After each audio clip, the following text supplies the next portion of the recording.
capítulo 5, versículo 29, dice, y guisó, más abajo ponemos, y guisó Jacob un potaje y volviendo Esaú del campo, cansado, dijo a Jacob, te ruego que me des a comer de ese guiso rojo, pues estoy muy cansado. Por tanto fue llamado su nombre Edom. Y Jacob respondió, véndeme en este día tu primogenitura. Entonces dijo Esaú, he aquí yo me voy a morir. ¿Para qué? Pues me servirá la primogenitura. Y dijo Jacob, júramelo en este día. Y él le juró y vendió a Jacob su primogenitura. Entonces dio a Esaú pan y del guisado y de las lentejas, y él comió y bebió y se levantó y se fue. Así menospreció Esaú la primogenitura. No sé si ustedes sabían, para los judíos, para este tiempo, la primogenitura era muy importante. El primogénito es la que heredaba todas las cosas, digamos, ¿sí? El primogénito se heredaba todo, o sea, como se moría el padre y le sucedía a su hijo primogénito, ¿sí? El que quedaba a cargo de todo lo que tenía el padre, ¿sí? Porque aparte de eso, en aquellos tiempos se movían como en grupos, ¿sí? Como tribus. Primero era una familia, después las familias se agrandaban y se formaban tribus. Porque se movían en conjunto, en grupos, porque aparte de eso hacía que se protegiese también el grupo, digamos. Entonces, alguien siempre estaba a la cabeza de todo el grupo, la familia o de la tribu. Entonces moría el padre y le sucedía el hijo mayor, el primogénito, el que nació primero. Y estos hermanos eran mellizos, gemelos, que habían nacido obviamente el mismo día, uno nace antes, el otro después, pero dice que cuando iban a nacer, dice que como que parece que había una pelea en el vientre de la mamá, digamos, uno quería salir, el otro quería salir, dice que en un momento hubo uno que sacó la mano, y dice que la partera, para saber quién es el que sacó la mano, porque no le vio el rostro, entonces dice que le ató un hilo rojo, le ató un pañuelo en la mano, dice que y volvió otra vez, pero después nació el otro primero. ¿Sí? Pero el que sacó primero la mano era el primogénito porque el primero sacó la... Lo que sí que nacieron así, y el primogénito fue Esaú, el que nació primero, el que correspondía la herencia. Pero Jacob no le correspondía, pero él quería la herencia, él quería la primogenitura. Pero estaba la primogenitura, digamos, de lo que le correspondía a los bienes, pero también estaba la primogenitura espiritual. Y Jacob quería la primogenitura, ya tenía la primogenitura acá porque le vendió. Sí, él vino y le dijo, ¿para qué quiero la primogenitura si no me sirve para nada? Dijo Esaú, vendeme tu guiso, dame el guiso. Y dijo, no, dame la primogenitura y yo te doy el guiso. Y bueno, ¿y para qué quiero? Dame el guiso. Tenía un hambre terrible, ni valoró, ¿sí? Y le vendió, dice ese día. Pero él le vendió, pero se ve que él no tomó conciencia de que lo que había hecho. Él le vendió. Porque tiempo después, Jacob le hace trampa. Él quería que el padre le bendiga, porque también era importante, no solamente que lo importante que el otro le vendió, sino que había una importancia de que el padre le bendiga. Y el padre bendecía al primogénito. Y lo que sucedía era que si el padre le bendecía, no le podía dar la misma bendición al otro. Sí, te bendigo, que Dios te bendiga, te prospere. Ese ya no le podía decir más al otro. Ya está, el otro no le puede decir te bendiga, te prospere, porque ya le dio al otro. Ya no podía ser repetido. Entonces, él quería esa bendición. Y cuando llegó el tiempo, ya estaba muy viejito, ya el padre, dice, porque resulta que le engaña. Dice, Jacob no tenía vello, entonces se puso, dice, como un cuero así, como que tenía vello, y le habló tipo Esaú, y le trajo el guisado que hacía Esaú, todo, ¿viste? Y resulta que la única forma de que el padre no se diera cuenta es porque ya estaba demasiado anciano. Y ella no reconocía algunas cosas, aparte estaba ciego, dice. Entonces dice que el papá le bendijo, le puso la mano en la cabeza, la mano derecha en la cabeza, y le bendijo, y declaró que los cielos se abrían, que Dios le bendecía, le iba a prosperar. No sé qué, no me acuerdo en el momento, pero le bendijo, ¿sí? Y se va. ya está la bendición, soy el primogénito. Resulta viene el otro, dije, papá, quiero que me bendigas. Pues ya te bendecí, ¿cómo que te bendecí? No, si yo no. Ah, entonces era Jacob. Y ahí se enoja él. Dice, se enojó con él y dice, ¿cómo puede ser que me venga a robar la primogenitura?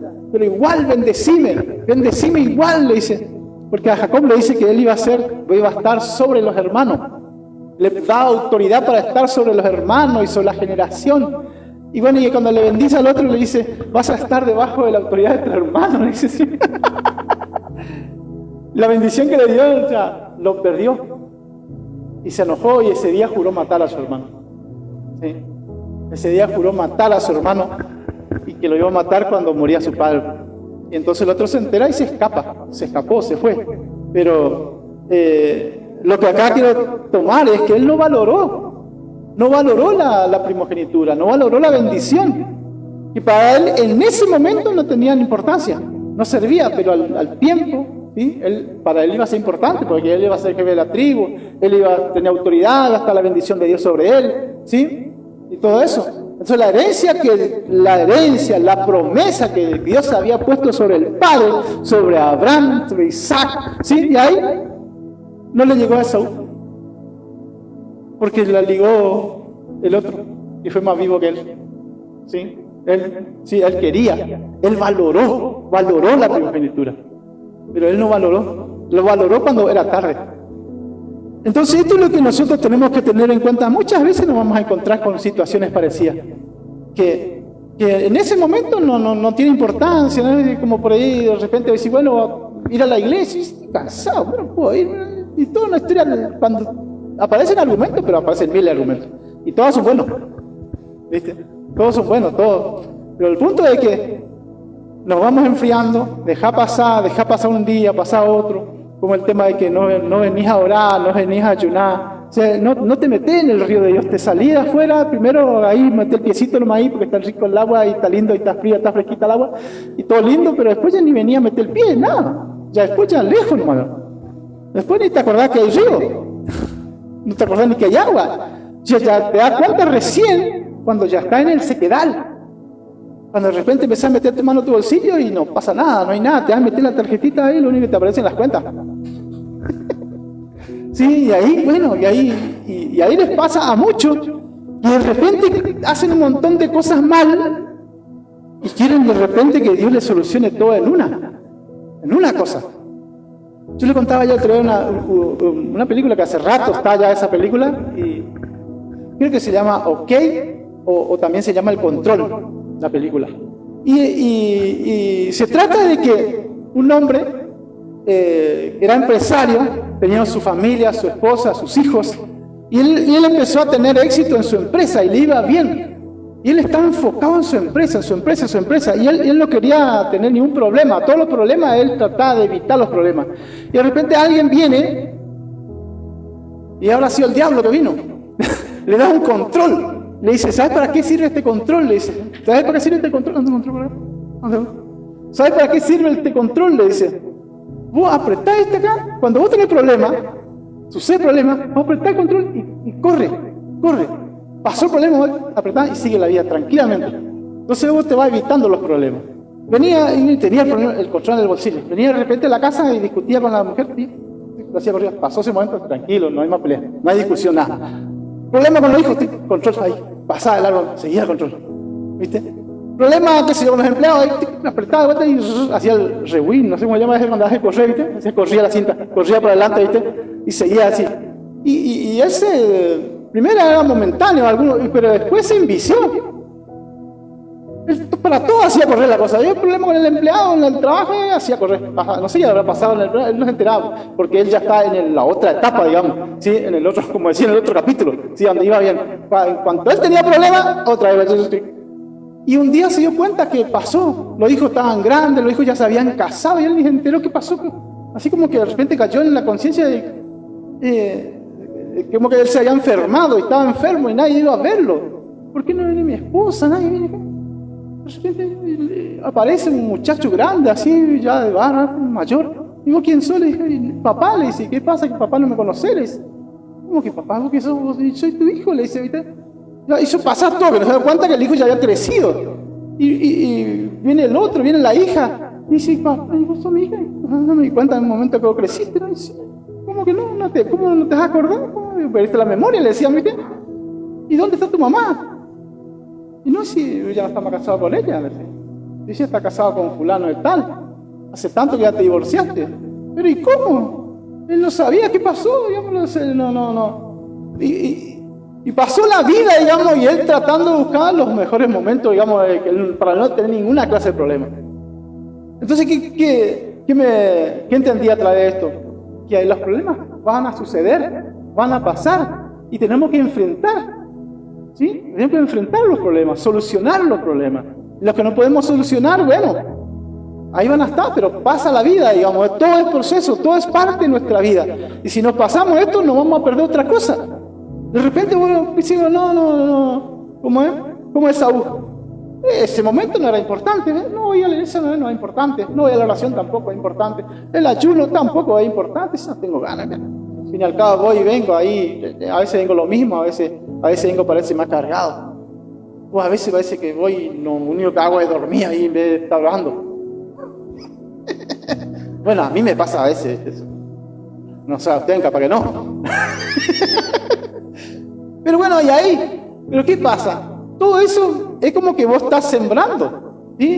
En tu vida espiritual, escuchar la palabra te puede cambiar la cabeza, te cambia tu idea, vos estás encerrado en cosas ahí, y entonces escuchar la palabra, Dios te trae esa palabra y rompe ese pensamiento, esa idea, ese enojo por el cual vos estás enojado y de repente no era tan para tanto, Dios te muestra cómo es la situación, cómo es la cosa, ¿eh? Entonces Dios te enseña que tenés que perdonar porque vos estás estancado en tu orgullo, estás estancado ahí en tu enojo, y Dios te muestra que no es así, no, tenés que solucionar, tenés que perdonar. Pero si no escuchás esa palabra, no viniste porque X cosa, y no escuchaste esa palabra, y vos seguís, ese enojo te lleva a otra cosa, hasta que puede llegar, como dijo el Señor, en una raíz de amargura. ¿Qué quiere decir una raíz de amargura? Que se arraiga en vos, y lo único que domina en vos es el enojo, la bronca, la angustia, la tristeza. Que no te hablen de determinada persona porque ya te sube la presión, te baja la presión, te enojas, ya empezás, ¿sí? Ya no sabes ni por qué estás revolucionado. Y porque hay una raíz de amargura, hay algo emocional. ¿Sí? Bueno, eso me pasa a mí, no sé. ¿Pasa o no? Entonces a lo mejor vos no sabés ni por qué lo que anda mal de salud. Te sube la presión, te baja la presión, ¿sí? Te pasa, ¿qué es lo otro? Late el corazón más rápido, ¿sí? Tu corazón te apura de repente. Y todas esas cosas, las emociones repercuten en el cuerpo, ¿sí? Porque todas estas cosas que te dicen son cosas emocionales. Entonces el Señor dijo que Él nos da paz. Por eso es que el Señor dice que yo le doy la paz que sobrepasa todo entendimiento. La paz, el Señor nos dijo, yo voy a hacer que no tengas ningún problema. ¿Sí? Te voy a dar el control para que cuando va a aparecer el problema pase allí. No, eso no. El Señor dijo, yo te doy paz, ¿sí? La paz que sobrepasa todo entendimiento. Entonces, todo es importante en las cosas de Dios. Todo es importante, por algo estás establecido en las cosas espirituales, ¿sí? El congregarse, el orar en tu casa, orar en intimidad con Dios, el venir a, ¿sí? El orar juntos, como dice el Señor, la unidad, ¿sí? El estar orando juntos, los unos por los otros. Cuando usted ora en su casa, ore por la, ¿sí? No se acuerda el nombre del Señor, ese que se peina así, ese que viene así siempre vestido, que tiene camperita así, que se dio por el pastor, por la pastora. Oren, nosotros estamos orando por todo, obviamente nosotros conocemos los nombres de todos. Y si oramos, a veces nos tomamos el tiempo de orar puntualmente, uno, por familia, hijo. Sí, por ahí lo que tienen muchos hijos, yo no me acuerdo los nombres de todos, pero bueno, entran igual cuando digo, Señor, los hijos de fulano, de fulana, entra todo igual ahí, sí, pero bueno, pero entonces orar los unos por los otros, oren ustedes por nosotros también, sí, porque así como a ustedes les agarra gana de no orar, gana de, qué sé yo, a nosotros también, sí, a nosotros también, solo que tenemos una más responsabilidad que ustedes, la responsabilidad de estar aquí. De repente dice, no tengo ganas de predicar, hacer culto. Y bueno, y viene, no vamos a culto. tenemos la responsabilidad. Dios está con nosotros. Ahí Dios siempre está, de Dios siempre pone una palabra. Dios siempre, entender, en el momento justo, ahí está el Espíritu Santo para ayudarnos, fortalecernos, ungirnos, restaurarnos. ¿Sí? Él está. Amén. Entonces, no venda por cualquier cosa su primogenitura. Amén. No venda su primogenitura. ¿Sí? Cuando le pasan por ahí o en lugares, ahorrate el plato de lentejas rico. Tenía hambre de Saúl, ¿sí? Tenía hambre, y para él, ¿para qué quiero la primogenitura? Pero después él juró matar a su hermano cuando descubrió que el otro, que realmente le quitó la primogenitura. Él quería matarlo al hermano. Y el hermano tuvo que huir, escaparse. Muchos años estuvo lejos de su hermano, de disfrutar de la cercanía de su hermano, porque el hermano escapó y él realmente lo quería matar. Y si no fuera que Dios aparece otra vez nuevamente entre el medio de ellos, él lo hubiera matado a su hermano. Pero él fue el culpable. Él no valoró. ¿Sí? Porque yo por allá a veces, en los años que tengo de cristiano y ya de pastor, escucho cuántas veces que hay alguna gente que les va mal y les suceden cosas y culpan a Dios cuando te das cuenta que ellos fueron los culpables. Ellos vendieron su primogenitura, no valoraron a Dios, se apartaron de Dios, se metieron donde no tenían que meterse. Se juntaron con gente que no tenía que juntarse, escucharon cosas que no tenían que escuchar. Sí, consejos de quienes no tenían que haber escuchado. Y después le pasan como a Esaú. ¿Sí? Se dan cuenta y culpan a Dios. ¿Por qué Dios me abandonó? ¿Cómo Dios no está conmigo? ¿Viste? Como el pueblo de Dios que decía, estaban pecados y el profeta le decía que tenían que arrepentirse. Y ellos decían, no, pero Dios siempre nos ayuda. Sí, pero Dios tiene establecido su ley, su palabra, y Él no va en contra de su palabra. Entonces, no es que no nos va a pasar y acá, bueno, el que le pasó, no tenemos la solución, es que podemos volvernos a Dios. ¿Sí? Te diste cuenta, volvete a Dios, volvete, Dios te va a levantar, te va a restaurar, te va a perdonar y no te vas a sacar en cara lo que te pasó. ¿Sí? Porque de repente decís, no, toma la decisión de acá, sí, cuenta nueva, cero, nunca me voy a pecar, nunca más esto, nunca más esto, y si estás metido en ciertas cosas te va a costar salir. Pero la decisión tiene que comenzar, ¿sí? Comienza con un paso. Un paso no te va a llevar a donde querés ir, te dice, pero te saca del lugar donde estás. Un paso, otro paso, y al final al cabo vas avanzando y ahí Dios te va a apoyar, ahí Dios te va a bendecir. Amén. Nos ponemos de pie, aleluya. Aleluya. Padre, te honramos. Gracias, Dios mío, por esta palabra que nos has hablado, nos has bendecido, Padre. Señor, que esta palabra quede, Señor, en nuestro corazón, Padre. Que no nos pase como a Esaú, que por un plato de lentejas, Señor, por un guiso de lenteja vendió lo que para él era importante, la primogenitura, la bendición del Padre, la bendición del Padre celestial, la bendición del Padre terrenal.